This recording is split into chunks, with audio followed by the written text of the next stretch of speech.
Hi guys, good morning. Happy Monday. I hope you had a really good weekend. Can't believe it's our second to last week of school. It's kind of crazy.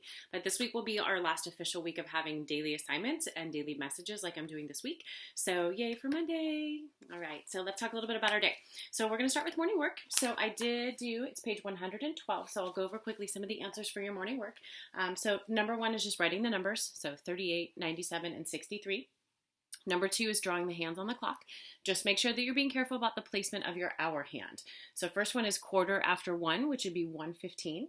Second one is 4:35. So make sure that your hour hand is then in between the 4 and the 5 because we are basically half past. And then same thing for 2:30 would be 2:30. So our hour hand should be in between the 2 and the 3 and then that minute hand on the 6. Okay, add or subtract for these.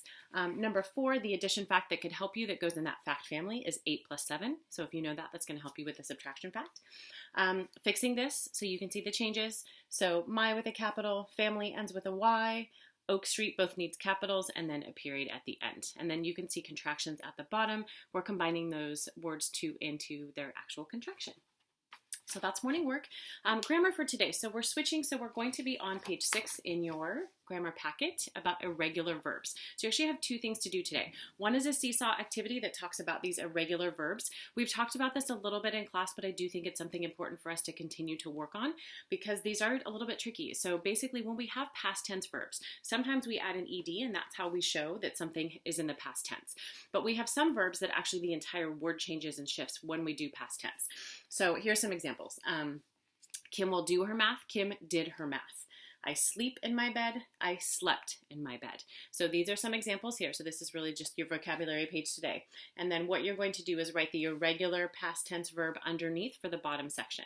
So instead of take a picture, took a picture. Instead of write the answer, I wrote the answer. Instead of eat my dinner, it would be I ate my dinner, A-T-E. Okay, so something good for us to continue practicing. So please do the seesaw activity and then this page as well. Spelling. So last week of spelling, you're on your last sort for this week. So we will meet in spelling groups this morning to go over your patterns and start your sorts together. So it says 6-8 on the top of your page for your spelling. Then reading today, you're finishing up chapter 6 of The Mouse and the Motorcycle. And then just make sure you do the 2 pages in your packet that correspond with chapter 6. Writing, we're doing a little weekend or adventure writing news. So I'd love to hear a little bit of what you did. So you can either post it on Seesaw or if you want to do a Google Doc, you can do that as well. Math for today, we're skipping, as I mentioned in this unit, so we're skipping to lesson 5 today. So make sure you go ahead and skip ahead, and then I posted the video that goes along with this lesson as well. And then I'm going to switch back to science for this week because I know some of you had said it would be a nice way to end the week. So there's a mystery science little mini lesson about rainbows for today. Okay? All right, guys, well, have a great day. I'll see you for spelling in a little bit. Okay, bye.